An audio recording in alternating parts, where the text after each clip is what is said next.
Good afternoon and welcome to our Orthopedic and Sports Medicine lecture series. During this interactive presentation, you will have the ability to ask questions via the chat box on your screen. Please post your questions directly to the moderator. This afternoon, we have the distinct pleasure of introducing Dr. Lionel Lazaro. His presentation will be Non-Arthritic Hip Pain. Dr. Lazaro is an orthopedic surgeon and researcher specializing in sports medicine, hip preservation, hip arthroscopy, joint preservation, and articular cartilage restoration at Baptist Health, South Florida. Dr. Lazaro received his medical training at the Autonomous University of Guadalajara School of Medicine in Jalisco, Mexico. In New York Medical College, he also completed an orthopedic surgery residency at the Hospital for Specialty Surgeries in New York. His postdoctoral training included a fellowship in orthopedic surgery, research at the Hospital for Specialty Surgery, and a fellowship in orthopedic sports medicine at Carol and Job Orthopedic Clinic at Cedars-Sinai Carol and Job Institute in Los Angeles, California. Dr. Lazaro is actively involved in clinical and laboratory-based research projects that aim to improve the understanding of the vascular contribution to bone and soft tissue using qualitative MRI and anatomical dissection. He has a keen interest in minimizing surgical-induced trauma and optimizing preservation of vascular anatomy.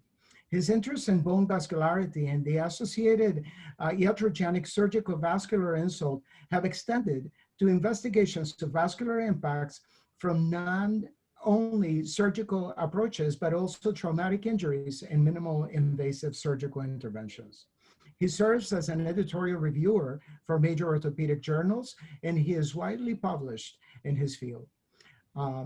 He has actually peer-reviewed scientific publications in 7 book chapters. He has about 45 different peer reviews activities already published. He has been an invited speaker at the national and international academic symposiums. And Dr. Lazaro has extensive experience providing medical coverage for high school and college sports team, as well as athletes in the National Football League, Major League Baseball, and the National Hockey League.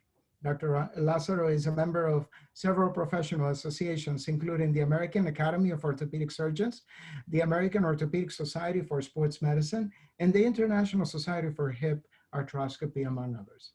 He, of course, speaks English and Spanish. Please, let's give a warm welcome to Dr. Lazaro. Thank you so much for joining us, Dr. Lazaro. Hi, how are you, everybody? So let me just share my screen here. Okay, hi, good afternoon. Thank you for joining. Thank you for that presentation. I really appreciate it. I really appreciate the opportunity to present here today. So I'm gonna be talking a little bit about non-arthritic hip pain, a diagnostic dilemma. So let's start.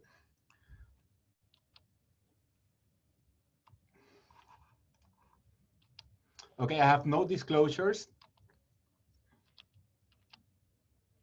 So the non-arthritic hip pain. So it's a complex and diagnostic dilemma. You know, you get these patients with this pain around the hip joint. You get an x-ray and it looks like this, looks pretty good. And also the location, the description of the location, sometimes a little bit in the front, a little bit on the back, on the side, it gets a little confusing. And then when you look into the causes of hip pain, it can be from the musculoskeletal system, neurological, GI, GU, gynecological. So it can be a complex problem. I'm gonna talk today about the musculoskeletal system. And only looking at that, if you look at this list here on the musculoskeletal hip pain, it is a lot of diagnosis. And usually we've been trained to think about the diagnosis depending on where the location of the pain is. But you can look in this diagram, you know, and the table with an anterior hip pain, you have different diagnoses, and it's definitely complex, and it's very difficult to really get to the final diagnosis. It's so many things that can give you anterior hip pain or lateral hip pain.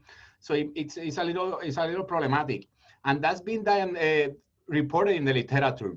So we have papers telling us that, you know, people has been misdiagnosed. 60% of athletic people coming for hip arthroscopy, it actually took them 7 months to get to the diagnosis. You imagine 7 months trying to figure out what's happening with you. And not only that, It's 17% has been recommended surgery in the wrong side. So this is a little concerning. You cannot define what is the problem, and you're sending and indicating surgeries that maybe not fixing that problem. I think something that helped me to understand the hip joint better was this layer anatomical approach popularized by Dr. Kelly from HSS at New York. And I think it's extremely good to see the joint in these layers, because I think it helps to understand what's happening. I'm gonna go through these layers, go through the structures, the purpose, and the pathology, because I think it's extremely important to look at like this, the hip joint problems. So in layer 1, we have the osteochondral layer. It's when the bone are, the femur, the acetabulum, the innominate bone. And the purpose of this layer is for joint congruency, arthrokinematics movement. And the pathology that you can see, it can be either developmental or dynamic, or it can interrelate with both of them. In the developmental side, you have the dysplasia, the problem with version, protrusion, femoral inclination. Dynamic is where you have the impingement. You have cam impingement, rim impingement, or pincer, trochanteric impingement, subspine impingement. Is that problem on the layer 1? Then we move to the layer 2. Layer 2 is more the inner structures. The structures here will be the labrum, the capsule, the ligament complex, the ligamentum. And the purpose here is more static stability of the hip joint, okay? The pathology that we can see is labrum tears, capsular instability, ligamentos tear, adhesive capsulitis. Then we move to the third layer. Third layer is the muscular layer, the dynamic layer. So here we have the muscles crossing the hip joint, lumbosacral muscle, the pelvic floor. The purpose here, dynamic stability. And the pathology that we can see pubalgia, we can see enthesopathy. And I think in this layer, when you're trying to define the problem on layer 3, I think we can go back at using the location of the pain, because I think it's helpful. So the anterior pain, and you're thinking about a muscle layer injury, flexor strain, psoas impingement, rectus femoris, medial side, adductor tendinopathies, rectus abdominis tendinopathy, more like the core muscle injury, or another name is the sport hernia type of thing. We can also have the posterior enthesopathies, proximal hamstring strain or tears, or the lateral enthesopathy with the peritrochanteric space problem, gluteus medius tear, peritrochanteric bursitis, and all that stuff. Then we move to the layer 4, the neural layer. I think this one is, the structure will be the thoracolumbar mechanics, the lower extremity mechanics, neurovascular structures, regional mechanoreceptors.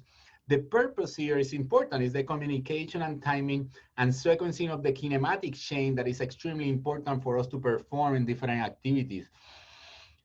I think this, the pathology is what we see here. It can be a nerve problem, a nerve entrapment, refer pain from the back, or pathology, neuromuscular dysfunction, pain syndrome, or it can be mechanical, foot structure, mechanics related to foot structures, scoliosis, pelvic posture over the femur, osteotis pubis, pubis symphysis pathology. I think this layer anatomical approach provides you a systematic mean to determine which structure of the hip is the source of the pathology and what structure are pain generators. And I think that distinction is extremely important. What is causing the pain? What is causing the problem, and what is causing the pain? Because you can have a problem on layer 1 since you ossify your bone, but you don't have symptoms, or you don't have a pain generator until you start disrupting layer 2, the labrum, the capsule, or maybe layer 3, you're stressing too much, overloading the muscles around your hip, or even layer 4, disrupting the kinematic chain and having problems outside the hip joint.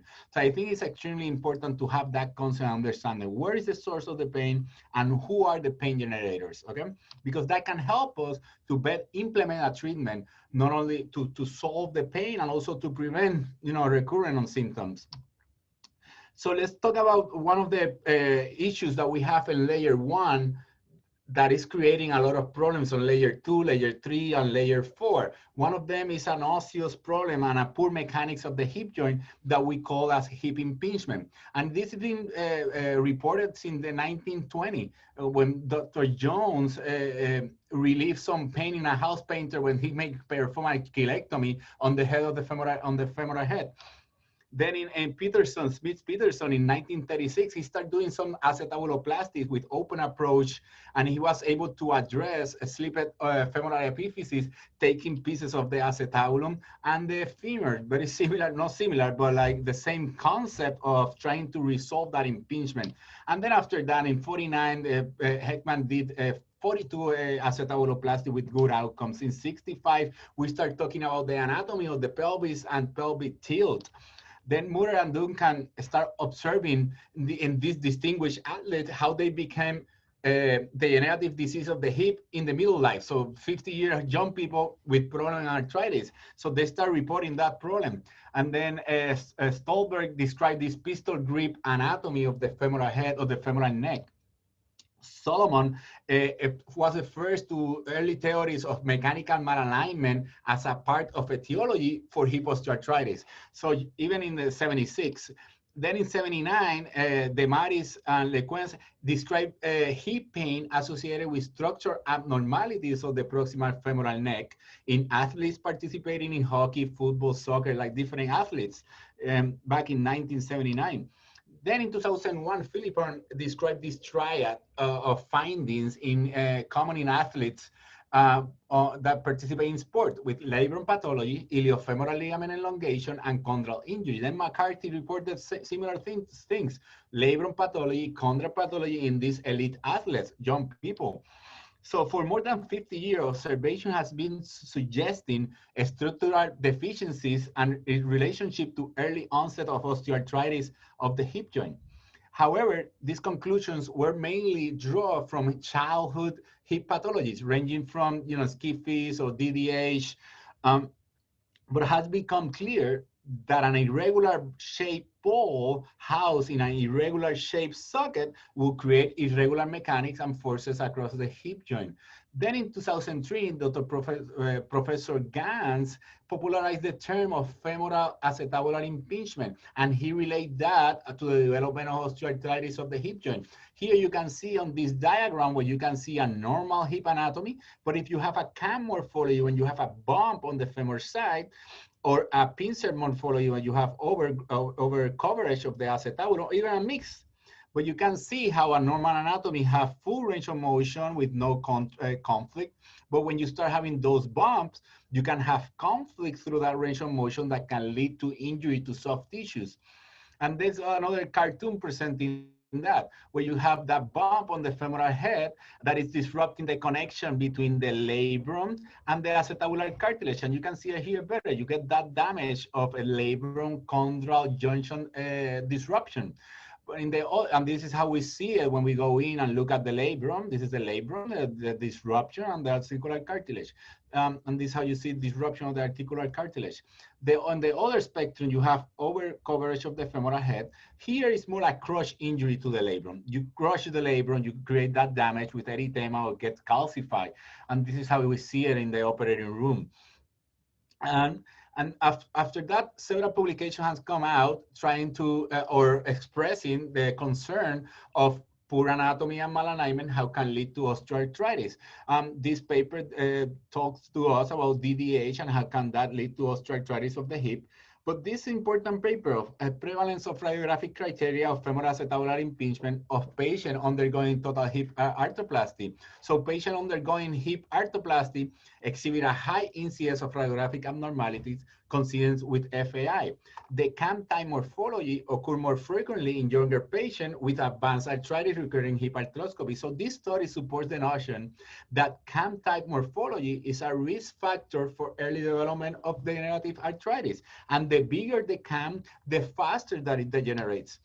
So, and other papers kept coming out expressing that concern of poor anatomy, cam morphology, and impingement can lead to osteoarthritis. So this paper about the acetabular ring degeneration. Acetabular ring degeneration is a constant finding in the aged hip, which seems to be triggered by femoral acetabular impingement. And then that labrum pathology is extremely important. The suction seal that we create with the labrum is essential to maintain a normal function of the hip joint. contact between the acetabular labrum and the articular cartilage of the femoral head creates a sealing effect that controls the fluid flow in and out of the hip joint. And that fluid seal creates an intra-articular fluid pressurization to protect the cartilage matrix, creates suction effect, and it gives stability to the hip joint. So not only protects the articular cartilage, but also gives stability into the joint. You can see in this video how that suction seal really holds that ball in place. But what happened when you're having a deficient labrum? So for example, you see they took out a piece of labrum there. There is no suction seal. You lose that stability. But then we can reconstruct that defect, and you see how we can reestablish that suction seal. So that's the concept behind treating that labrum. And Professor Gans described an excellent, beautiful way to access the joint, making an osteotomy, opening the joint, and doing an anterior surgical hip dislocation. You take out the entire femoral head, you have great access to the femoral head, and you can see the cam morphology. You then can have a good resection of that cam morphology. However, it's a big approach and it's a surgical dislocation, so recovery can be a little compromised. Then the push from arthroscopic surgery, and the people in the arthroscopic well, start pushing for, hey, can we do this through the scope? And we have to, this group of people from the International Society of Hip Arthroscopy, they keep pushing and saying, hey, this can be done through the scope. So arthroscopic, and then several papers demonstrated that you can perform the osteochondroplasty, restore the femoral head neck offset in similar depth and arc, as we can do it through the scope instead of doing a complete dislocation. And then a lot of papers trying to investigate, open versus arthroscopically, but even cadaver studies and clinical studies showing that, it confirmed that it can be done through arthroscopic means. But then it also including this paper that demonstrate that even when you do it through the scope, you maintain the vascular supply to the femoral head. This diagram, it shows you different resection on how much bone you can take out. And the more that you go posterior, you start hitting the vessel. The main blood supply to the femoral head comes from a posterior aspect of the femoral head. Usually the cam morphology and deformity are in the front. So if you stay on the green area, even though you hit few vessels, you can maintain blood supply to the femoral head, confirming that it's safe to do it through the scope. We demonstrated that the more posterior that you go, then you can start disrupting the vascular supply to the femoral head. So it gives you a safe zone of where to do the work. And then another paper comparing outcomes of open versus arthroscopy. Open dislocation gives you a great visualization. You can see everything, but it's a major operation, soft tissue damage. You can have risk of non-union of the trochanteric osteotomy, but it's a powerful surgical approach and it's extremely good. And it's also demonstrated that maintains completely the blood supply to the femoral head. But arthroscopic means minimally invasive. You can access everything. Sometimes you can have some difficulties accessing, the ligamentous teres and some areas, and it can lead to traction complications, neuropraxis and stuff like that. So, some indications can be done with the arthroscope. Some indication needs to be done open. And that's what it shows in several other papers saying, hey, the outcomes are good, both open and closed, but the open one have a little more reoperation and complication compared to arthroscopy. Also, both hip arthroscopy and open surgery give you excellent results, but maybe on the some of the outcome measures, the people with arthroscopy do better. So the routine treatment nowadays for intra-articular work is done through a scope. So everybody's moving more into doing this through arthroscopic means. However, the open technique have a role, and a very important role that needs to be open in some cases that it cannot be done or it's not safe to done through arthroscopic means. So arthroscopic technique shows a better outcome in short terms and higher return to play. But in cases that are complex, you need to do an open approach. So it's good to have that technique in your armamentarium.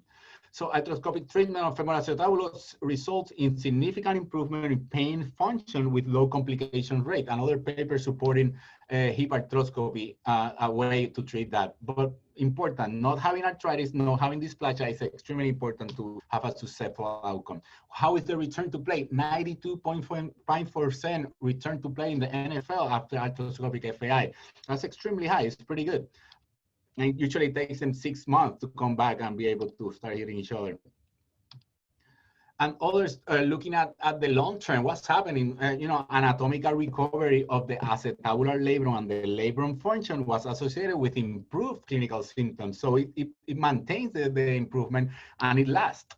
And this other paper looking at quantitative way and a more objective way, in a quantitative way, to see how the articular cartilage change after you change the anatomy. So they show the alteration of the hip mechanics through a surgical intervention improve the overall health of the hip joint. So that proves that that is good, that it can improve the articular cartilage situation. An important concept is this compensatory injury, because you have a problem on layer 1 that can lead to problems in layer 2, labrum pathology, but it also can lead to problems on layer 3 and layer 4. So individuals that have FAI, they have a reduced functional range of motion that can lead to high impaction and loads at terminal range. That result in compensatory effect in the bony and soft tissue structure within the hip and outside the hip joint. And that's extremely important, because in this patient population in sports, you start having patients that present with pathology or pain generators that are outside of the site of etiology, and you can lose, the treatment. You get recurrent adductor tears and stuff, and you're not looking at the anatomy of the hip joint and the biomechanics of the hip joint. So, for example, femoral acetabular impingement and common muscle injury or sport hernia, 34% of patients with chronic adductor pain that was resistant to standard treatment, they look into the x-ray, 94% have a radiographic FAI. So that's an important concept about the compensatory injury. How about on the NFL, evaluating association between labrum tear, rectus abdominal tear, and adductor strain, the sport hip triad, we found that 90% of the NFL prospects have radiographic FAI. That's interesting. How about the pictures? So this study talking more about the kinematic chain and FAI. So loss of hip motion is seen as a plant foot close, the poor pelvic alignment, and pitcher throw across the body. And they show that there is a reduced transfer of power from the lower body to the upper body, affecting that kinematic chain that is extremely important to be able to perform like that. So, and that increased torque on the elbow and shoulder, increasing injuries of the elbow, Tommy Jones injuries, or shoulder injuries. This other study looking at the velocity of the pitchers. So increase in hip internal rotation in the trail leg can increase the pitch velocity. And so those patients with non-arthritic hip pain, ideal for hip arthroscopy cases, are symptomatic less than a year, inability to perform the sport and activity based on subjective symptoms, well-defined FAI on x-rays, and good articular cartilage, good pre-surgical muscle strength.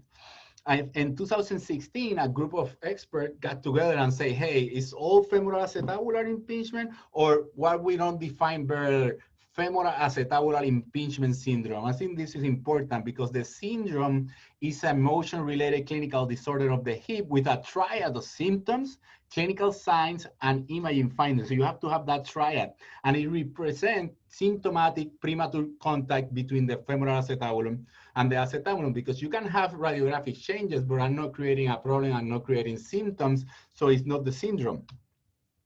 Once you have that syndrome and you identify that patient, you have different treatment options. You can treat it with physical therapy and conservative management that a lot of the time you can get them better by improving the mechanics of the hip joint. But if that doesn't work and that fails, then you move into surgical intervention. Remove the impingement, repair the soft tissue layer 1 and layer 2 problems to improve the mechanics and improve the function of the hip joint. We use a lot of radiographic measurements to really understand what's happening with the hip, and I can give you a complete lecture on just looking at the x-ray that is extremely interesting on how we can define that anatomy and that impingement. But the more important thing is to, when you have a hip like this, it looks okay, because, and it's concerning because you don't know exactly what the problem is unless you get all these radiographic views and do the measurements. Because when you have one like this, it's easy. You have to to do a hip replacement. Or if you have one like this that is completely dysplastic, then you know what you do. You need to do a periacetabular osteotomy to resolve the problem. But the problem is in between, and when you're here, between here and here and here and here, is too arthritic or is too dysplastic. That's what we have to define. And those radiographic measurements help us to define if it's too much arthritis or it's too dysplastic. It's important to rule out arthritis because we know that having arthritis and changes is not good for the result of hip arthroscopy. So the more advanced the arthritis, you even have to try because it's not gonna work. You have to have at least 2 millimeters of space in these three different areas to say, hey, maybe we can try hip preservation procedure. But less than 2 millimeters, don't even try. Then tonus classification 0 to 1. More than that, you're just getting into trouble and you're not helping the patient. And then how much dysplasia? A lot of people look at the lateral center edge angle and this term of borderline dysplasia, only looking at the lateral center edge angle. But I think it's extremely important to look at other stuff that is giving the dysplasia, because they can have dysplasia and they can have also impingement. So we have other measurements that we use to try to define that dysplasia and say, hey, this patient is too dysplastic. We may need to do an arthroscopic surgery to solve the intra-articular problem, but then do a periacetabular osteotomy and acetabular reorientation to give a better mechanics and avoid issues with that dysplastic patient. So we have more radiographic measurements to analyze that. For me, they have to have the syndrome, but they have to have the femoral acetabular impingement syndrome. Pain is common from the hip joint. It's coming from the hip joint. History, physical exam, imaging, and a good response to the diagnostic injection. I use a lot of diagnostic injection. Insidious onset of pain in the active young and middle-aged adult. The growing pain with the C sign, they show, it's in the front, in the back, and they pull the hand around the hip in the C sign type. And it's associated with activities, not always. It comes and goes, and that's why it's confusing for them. But they feel this painful clicking, locking, instability, and they have reduced range of motion in femoral abduction, internal rotation of Feder's test, and good response to the diagnostic injection. That's extremely important. Minimal degeneration, so tone is less than 0 to 1, maybe 0 better, more than 2 millimeters of joint space, stable hip, the lateral center edge angle, more than 20, and all the measurements that are telling me that they're not dysplastic. And they have to fail response to conservative treatment. Like I said before, some of them get better just with conservative treatment. And the patient has to have appropriate expectation and capacity to rehab. The goals are to relieve the pain, improve function, and return to activity, and prevent the degeneration of the hip joint. And then address all the contributory mechanical factors that are affecting that patient. So in conclusion, non-arthritic hip pain is a diagnostic dilemma. Systemic approach to the physical exam and imaging evaluation can lead to the correct diagnosis. We use that layer approach to the hip. I think is extremely helpful to understand what's happening with the hip joint. Femoral acetabular impingement is associated with the development of osteoarthritis, especially those cam type morphology. The bigger the cam, the worse it gets. FAI can be treated arthroscopic means with excellent outcome. Patient selection is key. Open means extremely powerful and is needed in some cases. But we can now address several pathologies on layer 1, layer 2, and layer 3 through the arthroscope, fixing the pathology, addressing the pain generators, and improving hip mechanics and pain outcome. I want to thank everybody for their attention, and I'm looking forward to some questions. Thank you so much, Dr. Lazaro. That was a brilliant synthesis of a great and very complex procedure that you guys perform at MOSME. Yes, so we do have some questions, and we will be waiting for some more in a few seconds. But I wanted to point out at something that you mentioned, which is extremely important. And it's obviously the fact that the patient can receive other types of treatment as they wait for this final step in the process and get and submit themselves to this type of surgery. What is a prudent time for a patient to actually undergo pain management and all the other modalities before you consider them to be candidates for the surgery? Yeah, so when I see a patient like this, I first of all try to explain everything to them because I think it's extremely important for them to understand the problem.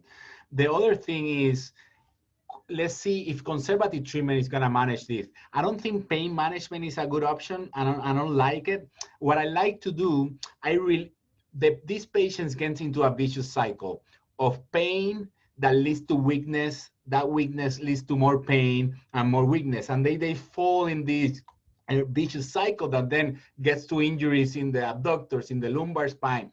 So we have to break that cycle. So my goal always is anti-inflammatory techniques and medication, or even injections, to calm the pain, relieve the pain, but it's a temporary, it's a window, so they can participate in therapy, improve the muscle strength, improve the muscle mechanics, and then start doing more activity. But you don't want to be on anti-inflammatories or pain control medication for a longer time, because that pain is actually telling you you have a problem. So you cannot mask the pain because it's just going to degenerate your hip. But if we go into the mentality that we have to improve the mechanics, we have to improve the strength, I think that's where you win. And I spend a lot of time talking to these patients because a lot of people get injections and get medications and they have a short period of relief and then they say, oh, it lasts for a month and then it went away. But you ask them, what do you did? What do you did in that month? Did you do the physical therapy? Did you get stronger? Ah, no, I didn't do anything. So you lost your opportunity because all this is a window so you can improve your mechanics. If not, you're not doing the right thing. If you participate in sport with anti-inflammatories and you're doing all your stuff always with an anti-inflammatory, you're masking your pain, you're creating a problem. That's not the way to go. You mask your pain so you can get stronger, but knowing that you're having some damage that it needs to be addressed. But you should not be participating in stuff with anti-inflammatories and pain medication. It defeats the purpose because ultimately you're going to have to submit the patient to the surgical procedure. Now, how long does this procedure take typically? So it depends, there's depending on the complexity of the hip joint. It goes from 2 hours up to 6 hours, depending on what needs to be done. You have to resect the bone, you have to eliminate the problem, the etiology, and then you have to solve the pain generators, the labrum pathology, the articular cartilage. If the labrum is completely destroyed, we know it's important to have that labrum, so we put a new labrum. We put a cadaver tissue to reconstruct the labrum, to reconstruct that suction seal that was showing on the video that is extremely important for stability and health of the joint. But it depends on how much work you have to do, but it can take from 2 hours up to 6 hours, depending on what you need to do. Fantastic. And this is a good segue for the question that Dino is posing. And it says, what's the actual role of arthrobiologics in hip pathology like PRP and viscosupplementation?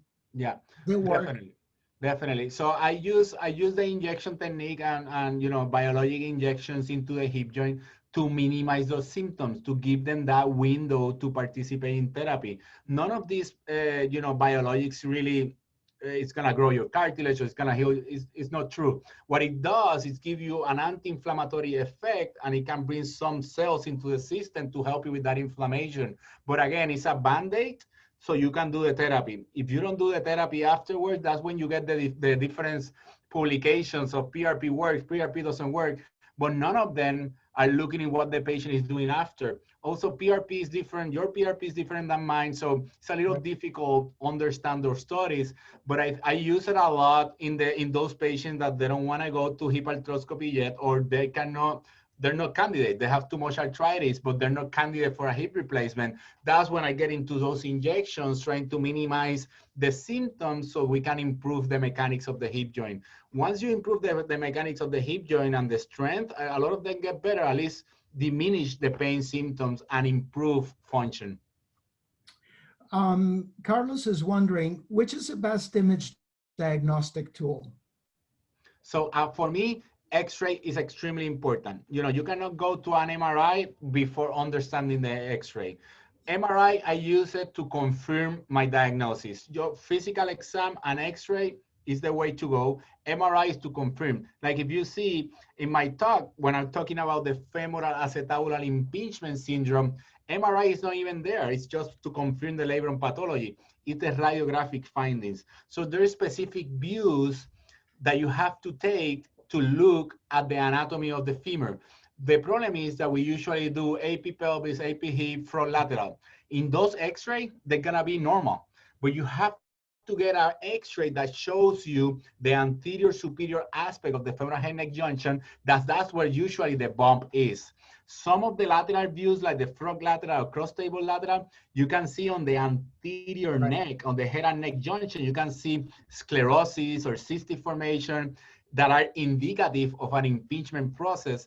But I will get a complete full set of x-rays.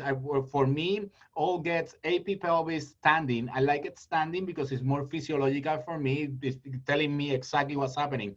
When they're laying down, they can change a little bit. Then I do an AP of the hip, front leg lateral, and then I do a modified Dawn. That's the one that shows you that anterior superior aspect. And it gives you, it's a specific view. And then the false profile that it gives me the anatomy of the acetabulum in the front. So I get those x-rays, analyze them, and I do a lot of measurements. That paper that I put up on the presentation is extremely good to understand the different x-rays for femoral acetabular impingement and problem in the hip. I think you have to get more x-ray. The regular x-ray, they don't show you. And if you're having a patient with hip pain and hip problem, look more deep because the problem is there. The thing is you're not looking at it.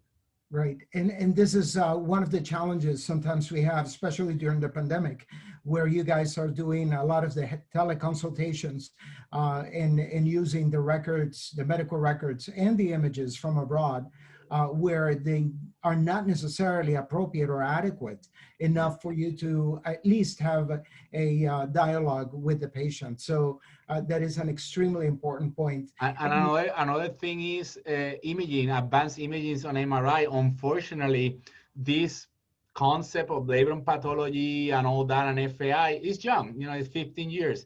So there is a lot of people that are radiologists and people that are well trained and pretty good, but they're missing the pathology. I get here, even here in Miami, a lot of the reports says no labrum tear, but I look at the MRI myself and the labrum tear is there. So you have to, I like to look at the images myself. I cannot trust any radiologist. And it's important, you have musculoskeletal radiologists saying that there is no labrum pathology and the pathology is there. And that's why you're the expert, Dr. Lazaro. Damaris Martinez has a question, and it's a very good one. What is the protocol when a patient is a candidate for hip replacement and has the surgery, but then starts to have complications during the recovery, leading to rejections of the implant? Yeah, so that's a little difficult to, when you put a hip replacement in, it's a complete arthroplasty of the hip, you put in foreign materials. The thing is, what is really the problem? Because, is the patient reacting to the materials, or is because we have an infection, or is because we have deficiency in muscle strength that is giving you pain? And I think it's difficult to completely prove that it's, rejection of materials. It is extremely rare that happens. Usually they accept pretty well the arthroplasty materials that we use. But I will look more into make sure that there is not an infection. That would be horrible, and it's also difficult to diagnose. But there's a lot of things to do. I will rule out infection. Make sure there is no infection, and then try to look at the anatomy. Is the implant well placed? Is the implant causing pain and the iliopsoas irritation, or the patient didn't rehab well and doesn't have good mechanics? Last, I would think about rejection. That would be the last thing I would start thinking about. Now, obviously, the arthroscopic surgery, especially for hip, has changed dramatically in the past 10 years. And we used to see patients stay in the hospital forever in the past just because of a hip replacement or a hip surgery. What is the length of stay currently for your patients that receive this type of treatment? They'll go home the same day. They go home the same day. Nobody stays. We give pain medication. We inject pain medication around the portals. We make in 3 to 4 portals, little holes, and accessing everything. They go home the same day. And that's why I wanted to point that out. And the other question is, obviously, these patients will require some type of rehab to gain the range of motion and all that. Is it still recommended for them to go to rehab and get intensive rehab, or can they do it at home? No, extremely important to have a good therapist. This is not easy to do by yourself. And we start rehab the next day after surgery. You're in a stationary bike, you're using a CPM to move your hip up and down. You know, it's a very active rehab. Every day you have something to do. And I have a very detailed thing that we do by week.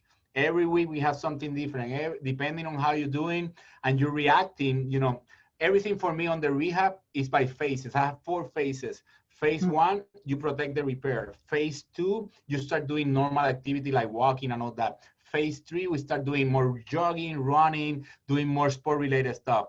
Phase 4, then you start with sport-related activity. But for you to progress through those phases, you need somebody to coach you and say, hey, you're able to now go to the next phase, because all these phases I have it with hard stuff. If you cannot do this, we don't go to the next phase. So I think it's extremely important. For me, therapy is extremely important before surgery and after surgery. I can do an excellent job, everything perfect. But if they don't get a good therapy and they don't put the effort on the therapy, we lost. They're not gonna do well. And that's one of my indications when I'm doing surgery, is that they have the mental capacity and they have the motivation to do therapy. If I see patients that they don't like to go to therapy before, you know, they are, why I'm gonna do therapy and all that, then those I delay injection, you know, try not to operate on them because I don't think they're gonna do well. Mm-hmm. Carolina Brenes asks, how likely is for a person with a bone hip deformity to have an FAI symptom, or can good muscle strength and mobility prevent it? Yes. So muscle strength and good mechanics of your hip joint can solve a lot of problems. But the issue is what do you need from your hip? That concept is extremely important. Is what are you asking your hip to do? A lot of people can modify the activity, avoid the position of pain, do some physical therapy. They're happy. They're doing everything that they want to do. We're happy with the same way. The problem is in the active person that wants to do that sport or cannot avoid the position of pain because it's what they do for the work or whatever. Then it's like, okay, so now we have to solve the problem, you know, through surgical means. A lot of people can get better modifying their activity, but I always tell them, are you happy? Are you doing what you want to do? Because if not, then let's look to improve your quality of life. And that's what I like about doing this. It's all elective surgery, and I'm trying to improve your quality of life. A lot of people can walk with a cane or whatever, and they avoid this and that. But if they're not happy and I'm able to provide them a surgical intervention that can improve their quality of life and the happiness, that's where we are. By all means. And a lot of the questions that we do get, especially for patients that are interested in hip surgery, is, am I too old for this kind of a surgery? When is too old for a patient to not be considered? So very interesting and important questions, because one thing is physiological age, one thing is chronological age. You know, we know that, and it happens in different injuries.